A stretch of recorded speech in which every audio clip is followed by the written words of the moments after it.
हुयो। हाणे जेको मूंखे पसंदि कयो हुयो, मूंखे ॻाल्हाइणा हुया, जेको मुंहिंजे खीसे में 40,000 रुपया हुआ ऐं मां रोज़गार वारो माण्हू आहियां, जेको मूंसां विढ़िया ऐं मूंखे ॾाढा धक ॿकायूं। उनजे बाद मुंहिंजी अमड़ अची मुंहिंजे मथां पई, अमड़ खे बि धक कयूं। अहिड़ी मां NC कर बाबा थाने ते जेको आहे सो हुते मूंखे इंसाफ़ न मिली सघियो। ऐं बासर शख़्स आहे, हुन वटि जेको आहे सो 12 क़िस्म जा माण्हू बि आहिनि ऐं मूंखे धमकी थो ॾिए, लॾो खणो त मां काॾे लॾो खणी वञा। मुंहिंजी असांजी पंहिंजी ज़मीन आहे, असांजो पंहिंजो दुकानु आहे, गुज़र सफ़र कंदा आहियूं, जेको पंहिंजे बचनि जो सुठो गुज़र थींदो आहे।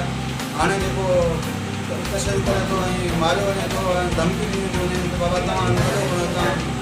ऐं जेको आहे हिते तव्हांजी का जॻह कोन्हे, बासर शख़्स आहे। असां SSP साहिबु दादू खां IG साहिबु DI हैदराबाद खां अपील कंदासीं त असांखे प्राप्त कराइण करे ऐं जेको आहे असां इंसाफ़ कयो वञे। असांखे जान माली ख़तरो आहे ऐं असांखे धमकी ॾिनी वञे त तव्हांखे असां मारींदासीं या तव्हां